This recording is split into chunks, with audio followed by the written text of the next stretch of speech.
Bienvenue sur Bulle de Bonheur, le podcast pour prendre le temps d'être heureux. Nous sommes Raphaël et Alban, chercheuses inconditionnelles de Bulle de Bonheur. Ce podcast est propulsé par 2 minutes de bonheur et publié tous les jeudis. Aujourd'hui, nous vous partageons l'épisode numéro 72 « Je joue pour être heureux ». L'idée pétillante de la semaine est en lien avec notre thème. Et elle nous vient de Sophie, qui nous dit « Ce que j'aime avec les jeux 2 minutes, c'est leur simplicité. On tire une carte et on vit un beau moment en partageant des choses à la fois légères et profondes. Et ça nous plaît. » Merci Sophie. Oh là là, mais qu'est-ce que ça me chicote! Entre le boulot, la famille, les devoirs et les tâches quotidiennes, le temps pour jouer est minime et trop souvent relégué aux oubliettes. Le nombre de fois où je me suis entendue dire à mes filles qui me demandaient de jouer avec elles « Pas maintenant, mes chéries, maman doit faire le souper ou j'ai d'abord plein de choses à faire avant de jouer. » C'est un peu comme si le jeu était destiné uniquement aux enfants et pas aux adultes qui ont, eux, de nombreuses responsabilités avant de penser à s'amuser. Pourtant, il est vrai que j'ai souvent le cœur gros quand je renonce à jouer avec mes enfants, car je sais pertinemment que je crée des moments spéciaux, pleins de fou rire et de légèreté, où l'imaginaire et la créativité prennent vie le temps d'une partie. Et là, ça me chicote. Le jeu n'est-il réservé qu'aux enfants? Et quels seraient les bénéfices de réintroduire le jeu dans notre quotidien? Le jeu tient une place importante dans de nombreuses civilisations. Si l'homme joue depuis des millénaires, les histoires se sont cependant longtemps désintéressées de cette activité. Sans doute du fait de son aspect récréatif jugé trop peu sérieux pour faire l'objet d'études. Aujourd'hui, cette vision est totalement dépassée. Le rôle du jeu dans l'éducation, dans les apprentissages, dans les rapports sociaux et même dans les rapports de pouvoir est devenu un vrai sujet d'étude. Bien entendu, ce thème nous tient particulièrement à cœur. La création et le succès des jeux 2 minutes sont pour nous une belle illustration du rôle précieux des jeux, notamment pour la création de liens, pour une meilleure compréhension de l'autre, comme celui du conjoint ou des membres de sa famille, et encore plus dans les liens intergénérationnels. Commençons par une petite histoire du jeu. Gabriel Balbo, psychanalyste français, la résume ainsi. Course de chars, compétition sportive, théâtre chez les Grecs et les Romains, jeux de voix chez les Esquimaux, les cerfs-volants chez les Chinois, on oublie trop souvent que tout au long de l'histoire de l'humanité, jouer a été considéré comme une activité si sérieuse qu'elle était réservée aux adultes. Ainsi, en France, le mot « jouet » a longtemps désigné les bijoux ou les animaux de compagnie qui servaient à amuser les adultes. Avant l'avènement de l'industrie du jouet, les enfants possédaient d'ailleurs très peu de jouets. Juste quelques balles, des poupées de chiffon ou des osselets. Aujourd'hui, la vision que nous avons des jeux pourrait être complètement inversée. Les enfants croulent sous les jouets, le jeu vidéo a envahi les maisons et pour les adultes, le jeu est souvent assimilé à l'oisiveté et à la perte de temps. Mais comme nous allons le voir, adopter ce point de vue serait peut-être adopter une vision un petit peu réductrice du jeu. Alors à quoi sert le jeu? Sociologues et historiens identifient généralement 4 grandes raisons qui expliquent la présence du jeu à travers les siècles. Tout d'abord, 1. Se délasser. C'est comme une pause, une récréation. Le jeu permet de se changer les idées, de se délivrer de ses soucis, de se relaxer. 2. Le jeu permet d'absorber le superflu d'énergie. Le jeu vient comme un catalyseur, il permet de se défouler physiquement et aussi intellectuellement. 3. Permet de se reproduire par sorte d'avatisme, des formes ancestrales, des rites culturels, les familiaux se perpétuent. Donc en fait, des familles dans lesquelles on a beaucoup joué à des jeux et on continue à jouer, c'est comme des traditions familiales qui se perpétuent. Et 4. Être ensemble. Le jeu est avant tout social. Même les jeux vidéo, qui se jouent d'ailleurs beaucoup en réseau. L'homme étant un animal grégaire, jouer satisfait ses besoins d'être entouré et de partager. J'ajouterais aussi que cette fonction de sociabilisation est un moyen incroyable pour se connaître et pour connaître l'autre. Et on l'a dans tous les témoignages que nous avons avec les jeux 2 minutes, combien les personnes sont heureuses de ce bon moment partagé ensemble qui leur a permis de se connaître sous un jour nouveau. Les psychologues, de leur côté, révèlent pour leur part 4 grandes fonctions du jeu. Donc ça, c'est tiré de Roger Caillois dans Les jeux et les hommes. D'abord, la compétition. Comme avec les courses, billard, football, échecs, jeux, vidéos interactifs, etc. Tous ces jeux permettent d'exprimer ses ressources personnelles dans un environnement où tout le monde est soumis aux mêmes règles. On va y chercher le dépassement de soi et en cas de victoire, la valorisation personnelle ou collective quand ce sont des jeux collectifs. 2. Le hasard. Roulette, dés, loterie, certains jeux de cartes, les jeux de hasard sont projectifs. Ils permettent de rêver, car ils vont mettre en scène la possibilité de devenir riche tout en faisant l'économie du travail. Ils obligent également à lâcher prise, puisqu'il faut accepter l'idée de tout perdre sur un simple coup du hasard. Vous pouvez toujours aller écouter notre bulle de bonheur numéro 21 là-dessus. Enfin, le jeu abolit les inégalités sociales, car les chances sont les mêmes pour tous dans les jeux de hasard. Qui n'a pas rêvé de ce qu'il ferait s'il gagnait 100 millions au loto? Troisièmement, les jeux de simulacre.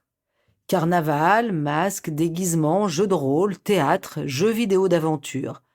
Paradoxalement, se déguiser, se dépouiller temporairement de sa personnalité pour en adopter une autre permet de se libérer et de laisser éclore sa propre personnalité. Et ensuite, pour finir, les jeux de vertige, comme les manèges de fête foraine, les grands 8, etc., les jeux à sensations, les sauts, les sports extrêmes. Ces jeux, dont certains se déroulent même en compétition, provoquent une sorte de transe qui efface la réalité, et ce qui permet de découvrir d'autres parties de sa personnalité. Allez, je change de regard. En quoi le jeu est-il si important? Commençons d'abord par l'enfant. Les bienfaits du jeu pour l'enfant ont été largement relayés par les médias, mais aussi par les professionnels de l'enfance. Jouer, c'est donc non seulement amusant, mais c'est aussi essentiel. L'enfant a besoin de jouer pour faire des découvertes, pour comprendre le monde qui l'entoure et pour bien se développer. Sur le plan moteur et sensoriel, le jeu va permettre à l'enfant de découvrir les couleurs, les textures, les formes, les sons et les goûts. En grandissant, les jeux lui donnent aussi l'occasion de courir, de sauter, de faire des acrobaties, de lancer, d'attraper. Ça renforce ses muscles, ses habiletés physiques et aussi sa motricité fine par la manipulation. Tous ses sens sont en éveil et son cerveau enregistre de nouvelles connaissances. Sur le plan intellectuel, pensée et résolution de problèmes sont particulièrement activées. L'enfant peut faire des liens, par exemple quand il laisse tomber plusieurs fois un objet, il comprend petit à petit que son geste donne un résultat. Le jeu favorise aussi la créativité et l'imagination.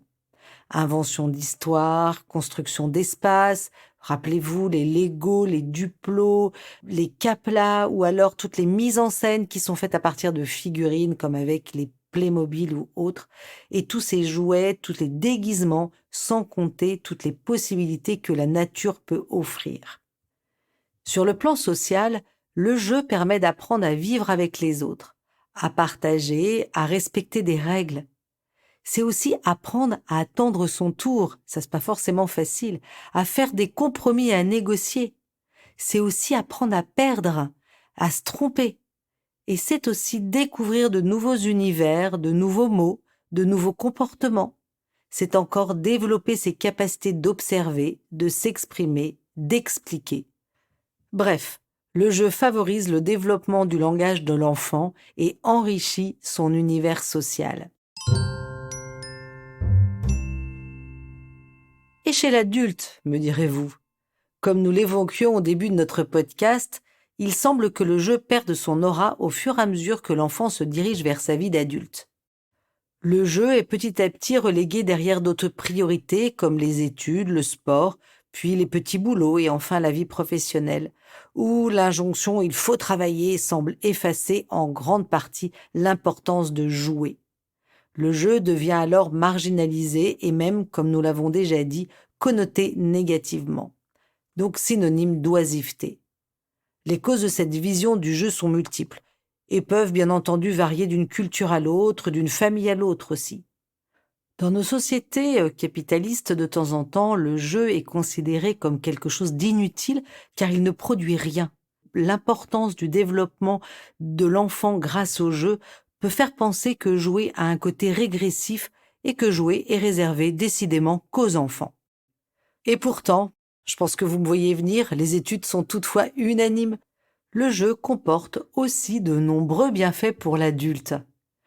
Si l'on reprend notre fil rouge qui est celui du bonheur, les chercheurs ont ainsi montré que les joueurs sont en général plus heureux. Quant à l'incompatibilité du jeu avec notre société qui demande de la performance et de la productivité, vous pouvez reléguer cette croyance aux oubliettes. Il est également démontré que les joueurs arrivent à mieux se concentrer et sont plus productifs que les autres. Alors cette tension entre le jeu et le travail rappelle aussi ce que nous avions mentionné entre joie et travail dans notre bulle de bonheur numéro 9. Nous parlions de cette idée encore trop souvent présente que dans le monde du travail, qu'être joyeux empêcherait d'être sérieux. Comme si la personne qui sourit, qui rit, envoyait le message qu'elle prend les choses à la légère, qu'elle manque de concentration, bref, qu'elle a un comportement qui n'est pas adapté à son univers professionnel. Pour les partisans de cette vision négative de la joie au travail, c'est comme si être adulte était incompatible avec le fait de rire, de jouer, et aussi de pleurer, d'éprouver des émotions. Bref, que, en tant qu'adulte, nous devons être que sérieux, actifs et productifs.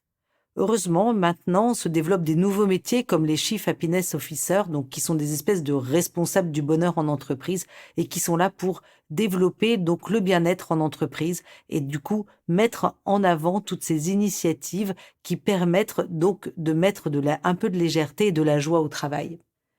Pour Hubert Jaoui, qui est auteur et expert en créativité appliquée et gestion de l'innovation, il dit que jouer est au contraire un besoin fondamental pour la santé mentale et la créativité. Si on ne joue pas, l'esprit se mécanise et les émotions s'assèchent. Or, le jeu est une véritable source d'énergie, pleine par essence d'émotions positives. C'est magnifique ce qu'il nous partage.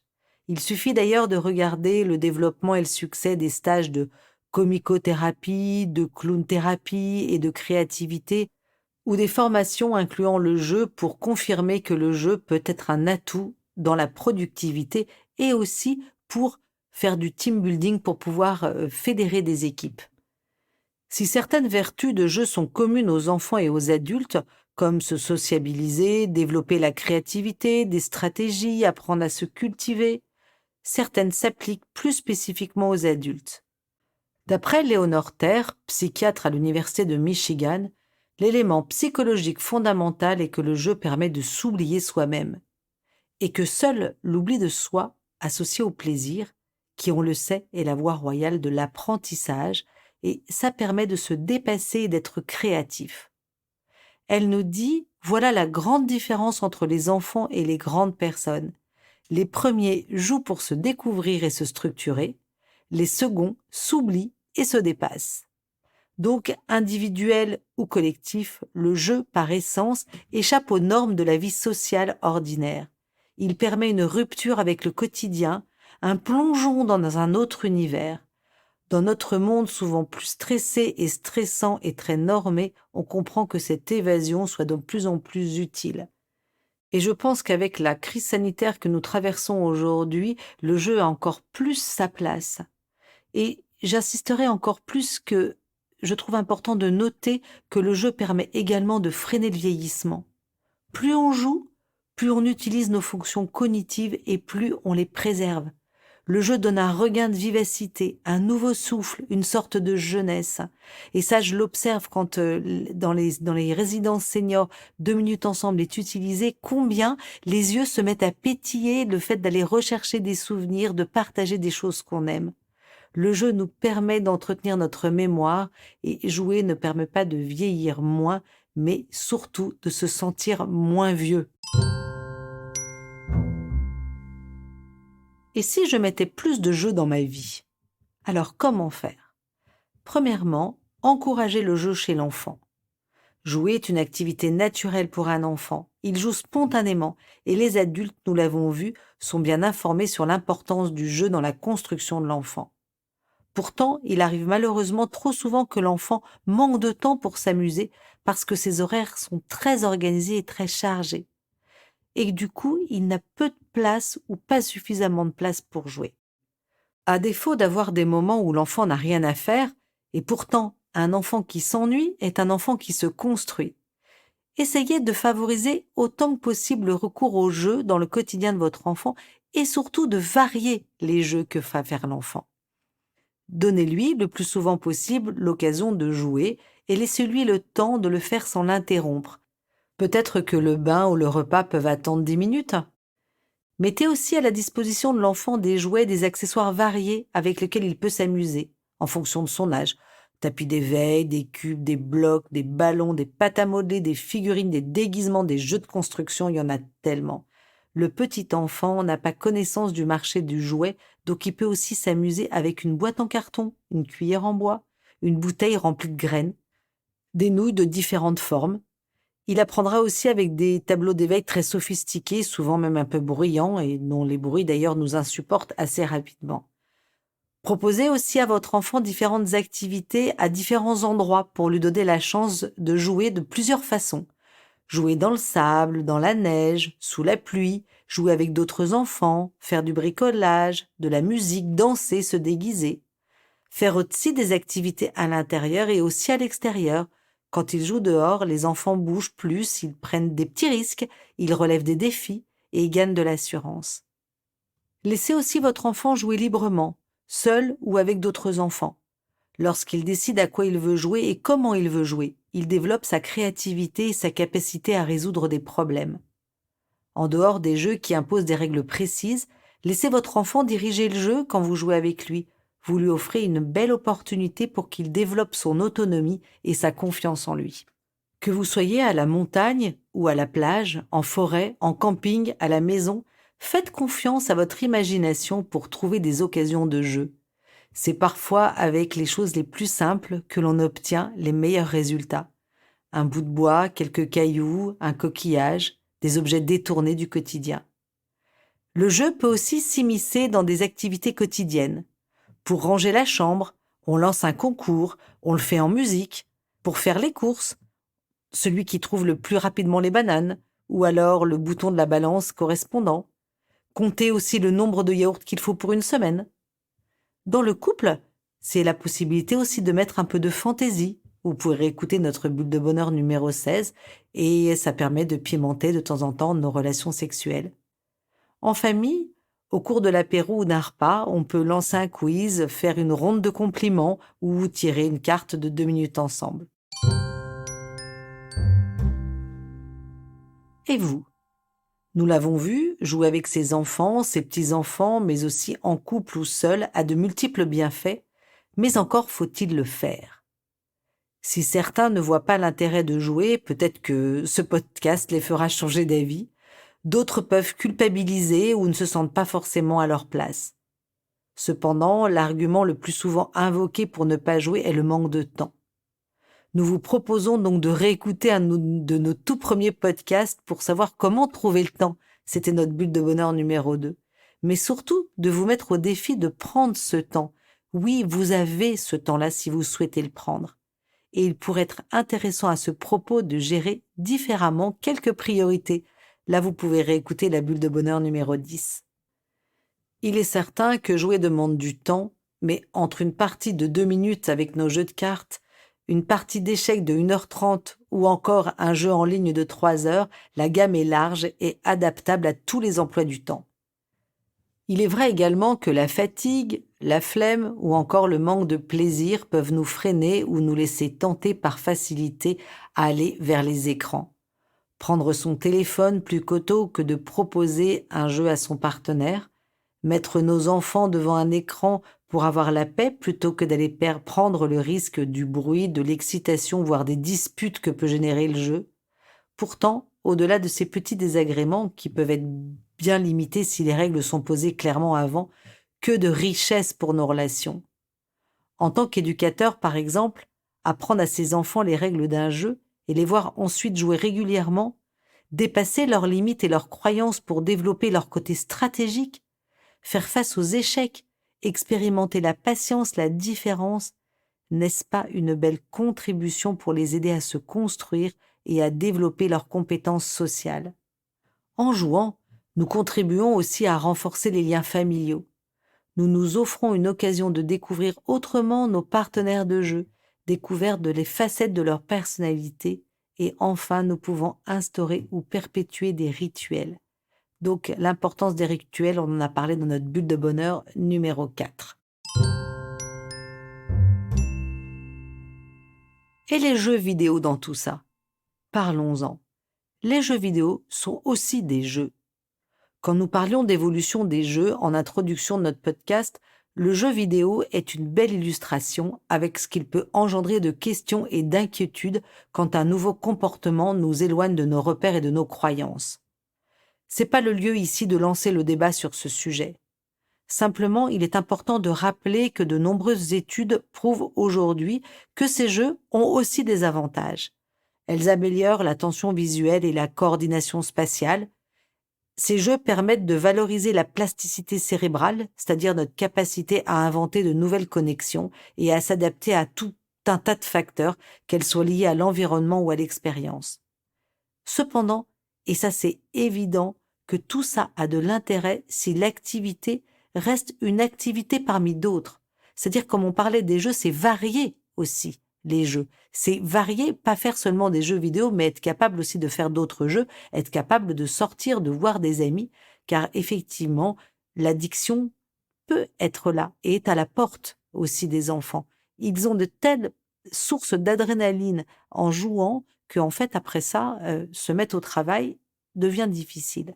Et on le voit de cas de jeunes qui ne dorment plus parce qu'ils jouent toute la nuit, des cas d'obésité parce qu'il n'y a plus d'activité physique.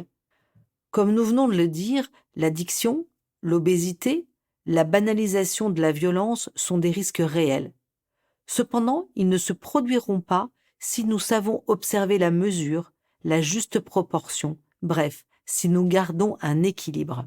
Et hop, je me lance. Si je résume, 1. À tout âge et depuis la nuit des temps, jouer est source de plaisir et de bienfaits. 2. Le jeu est utile de l'aube au crépuscule de notre vie. 3. Jouer pour apprendre, se rapprocher, créer des liens, établir des stratégies, respecter des règles, accepter de perdre ou encore s'affirmer. 4. On peut jouer partout, presque quand on veut et avec pas grand-chose. Dehors, dedans, en bande, à deux et même seul. Il y a forcément un jeu qui vous correspond. À vous de jouer, chers auditeurs, 2 minutes pour trouver une idée de jeu facile à adopter, le temps d'une pause. Et pour terminer en beauté, la petite mousse de la semaine est de Schiller. L'homme n'est pleinement homme que lorsqu'il joue. Avec Bulle de bonheur, prenez le temps d'être heureux.